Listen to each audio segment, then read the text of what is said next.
تصريحات تهز أركان الحكومة الفرنسية. يقول هذا المحلل بالحرف الواحد: لن نستطيع هزيمة الجزائر والجزائريين، لا بالسلاح ولا بالسياسة ولا بالضغط الاقتصادي، لأنني أعلم جيدا عقليتهم. ولو اتحدت فرنسا مع الاتحاد الأوروبي والناتو وأمريكا على تركيع الجزائر لفرنسا لما فعلوا ذلك، بل بالعكس يريدون إهانتنا أمام العالم، ولقد نجحوا في ذلك. تابعوا الفيديو. Alors, la question qui me taraude et qui taraude d'autres personnes, je pense, c'est comment vous êtes arrivé à vous intéresser à cette histoire? Parce que vous avez dit justement que ça faisait 10 ans que vous en parliez et que finalement cette polémique qui vous a éclaté au visage, si je peux dire ça comme ça, c'était tant mieux parce que ça permettait d'en parler. Voilà, c'est ça. Comment vous êtes arrivé à vous intéresser à cette histoire? Moi, je n'ai aucun lien avec l'Algérie. Oui, alors ça c'est intéressant. Aucun lien avec la guerre d'Algérie. Par exemple, mon père n'a pas fait la guerre d'Algérie. J'ai des oncles, ils sont tous morts maintenant, mais ils n'ont pas fait la guerre d'Algérie. Et dans ma vie, je n'ai pas croisé spécifiquement, ça m'est arrivé, mais rien qui me soit cher, je n'ai pas croisé des gens qui avaient été des rapatriés d'Algérie et qui étaient revenus avec la douleur de ceux qui avaient tout perdu en Algérie. Donc je ne suis pas associé à, et je ne connais pas non plus d'Algériens spécifiquement, enfin. Donc je ne suis pas associé à cette histoire, je n'y suis associé en rien.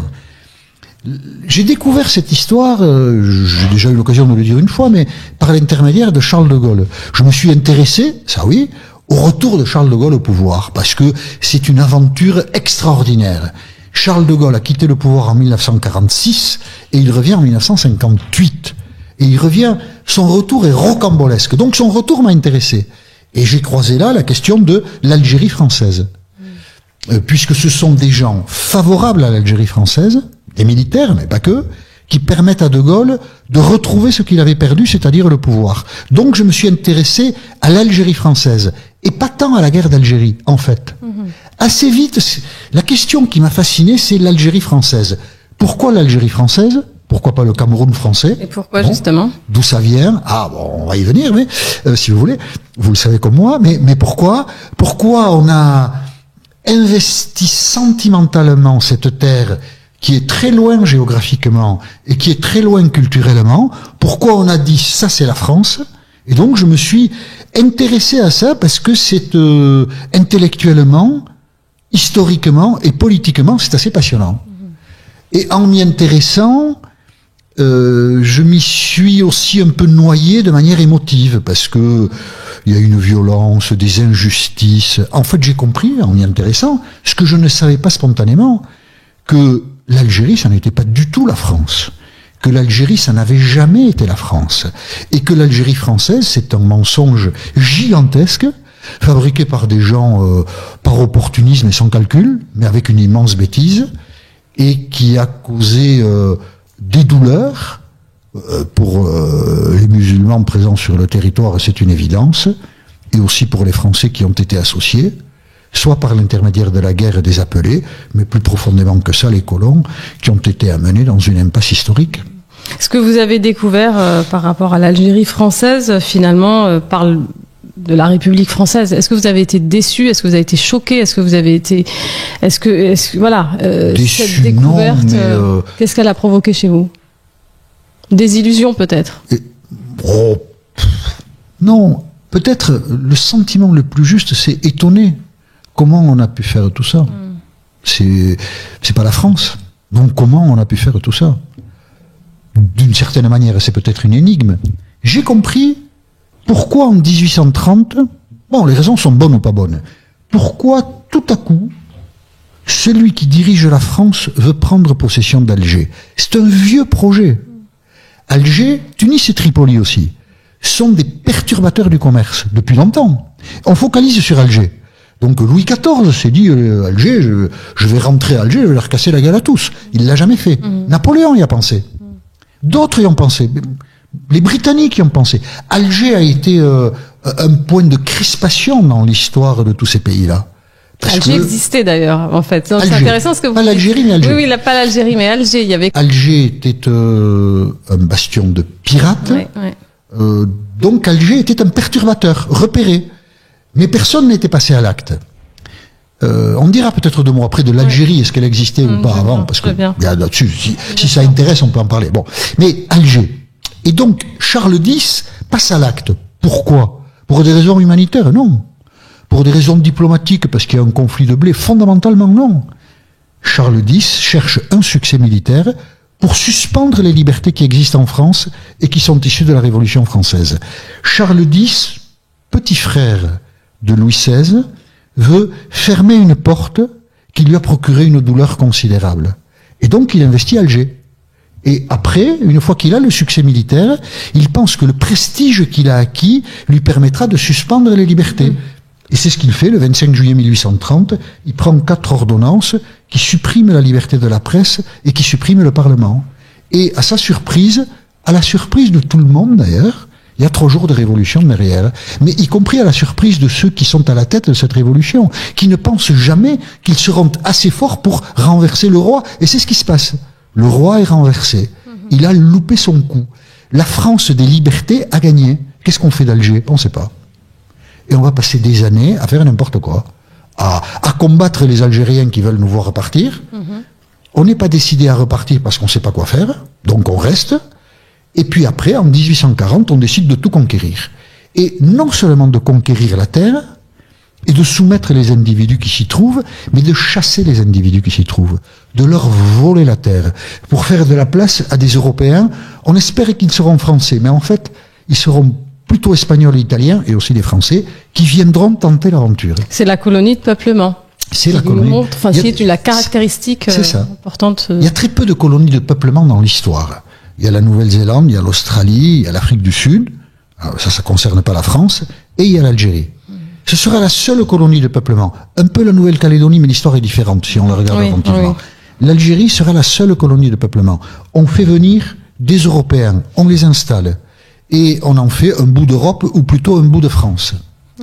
On ne peut pas appeler ça colonie à l'époque, parce que en 1848, on va baptiser l'Algérie Algérie française, officiellement, et en faire des départements, parce que 1848, ça c'est, la France ne maîtrise pas tout ça, il y a ce qu'on appelle un réveil des peuples, on secoue les vieux empires.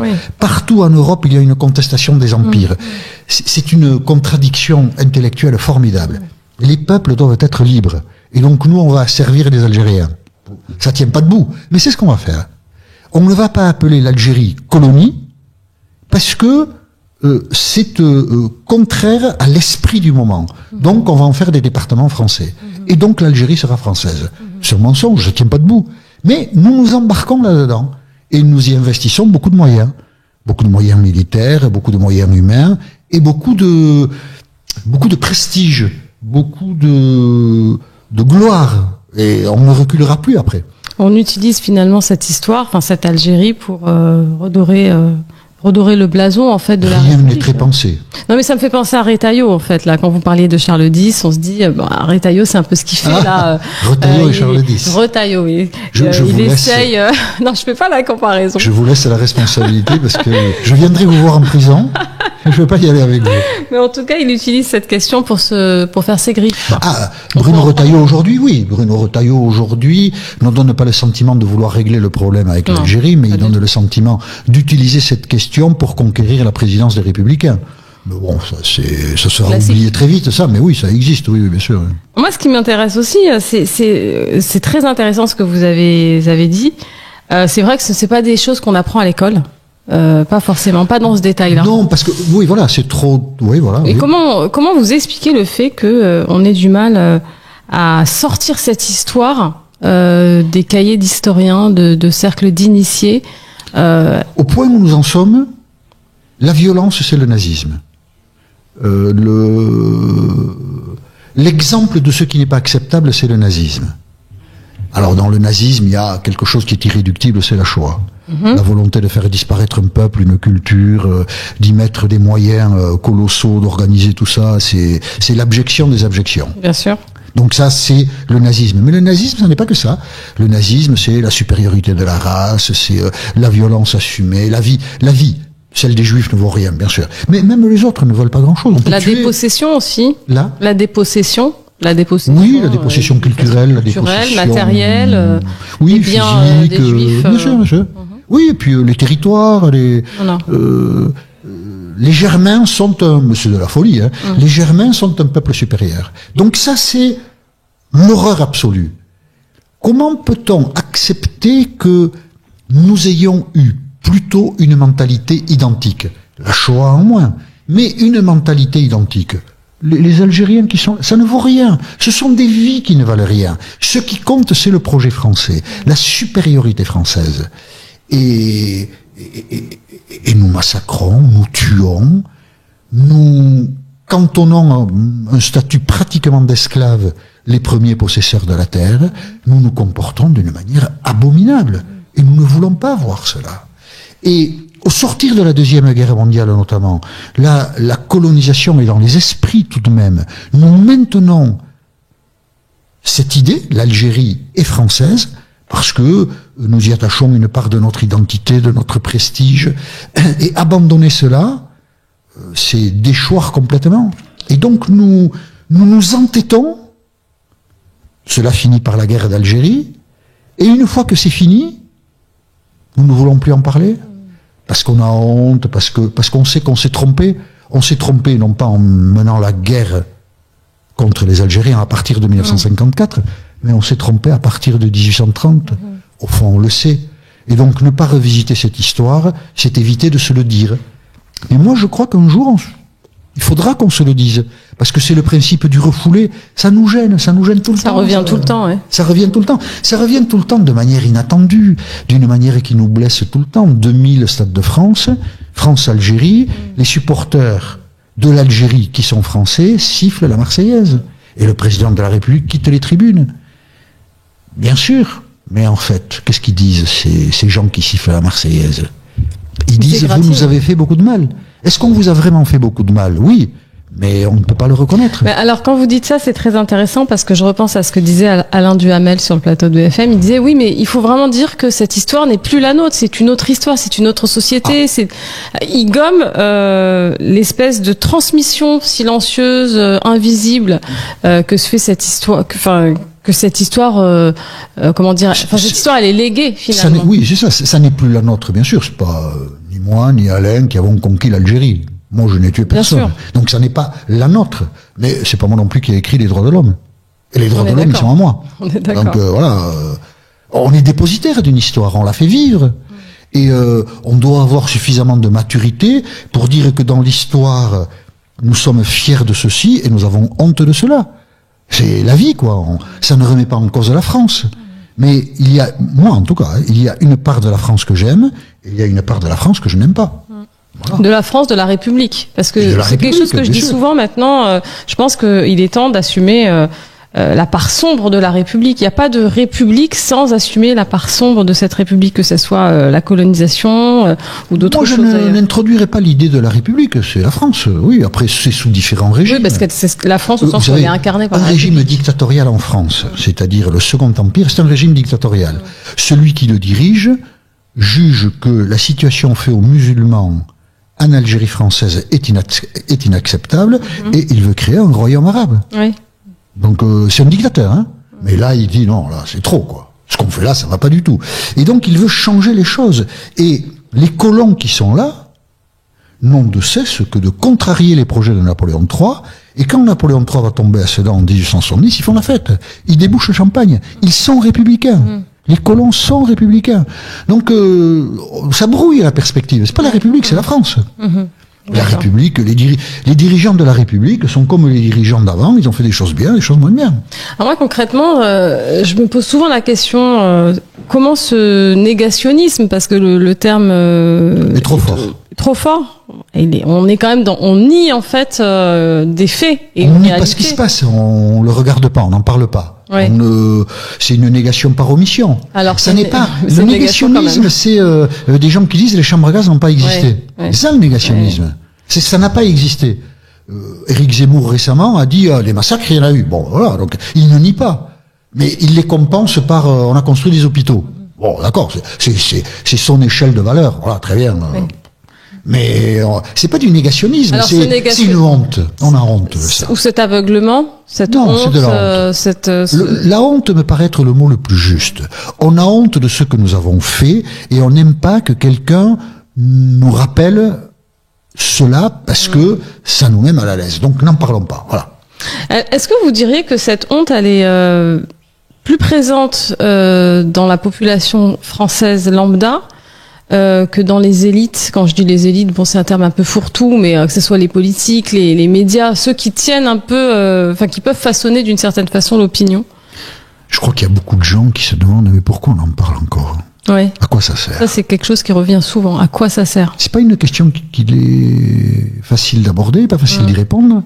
Moi, j'ai souvent été confronté dans mon entourage à cette question. Mais qu'est-ce qui nous embête avec tout ça? Qu'est-ce que je réponds? Je sais pas. C'est en moi un sentiment d'injustice. Je ne vis pas confortablement en comprenant que nous n'assumons pas ce que nous avons fait de mal. Que ce soit là ou ailleurs, d'ailleurs. Voilà. Je vis pas confortablement, donc j'en parle. C'est un inconfort. Et cet inconfort, pour ne pas le ressentir, des gens me disent, mais pourquoi tu nous embêtes avec ça?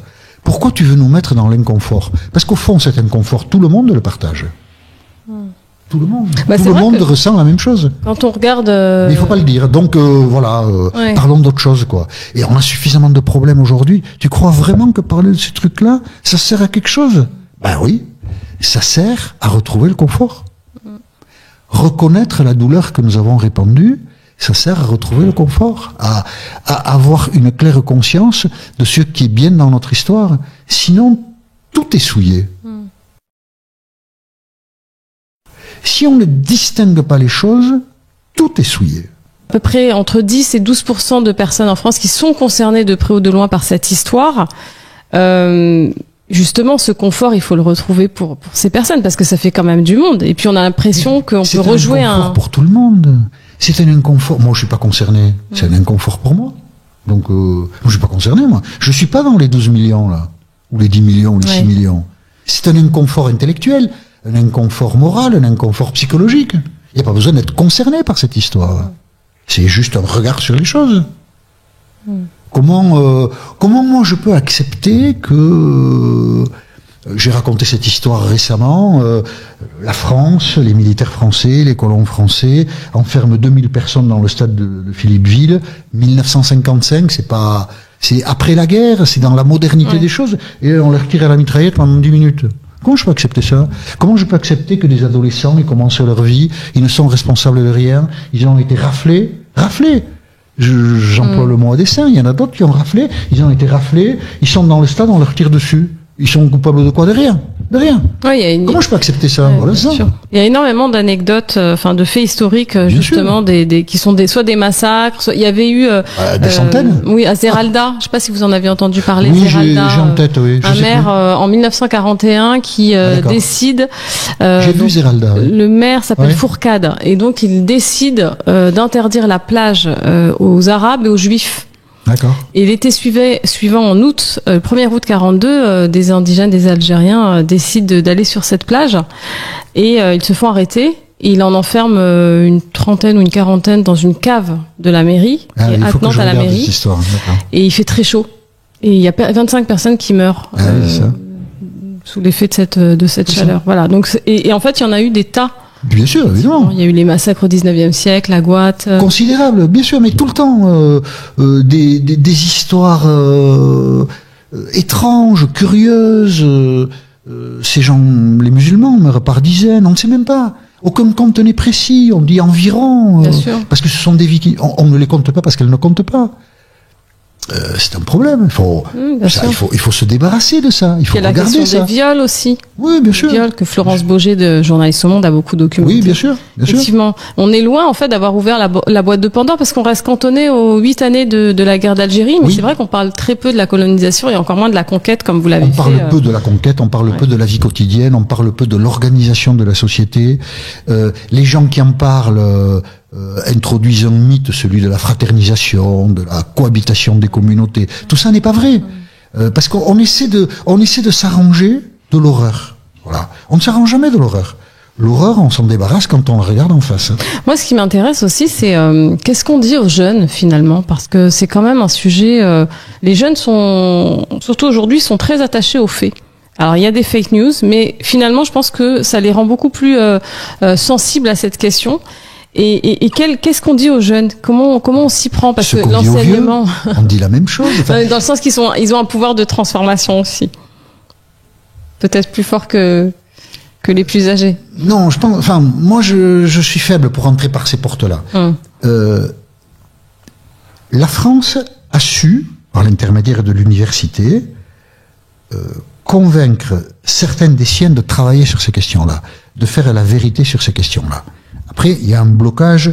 La société a du mal à en prendre connaissance. C'est pas un problème de génération, c'est un problème de psychologie. On ne veut pas être confronté à l'horreur. Ça concerne tout le monde.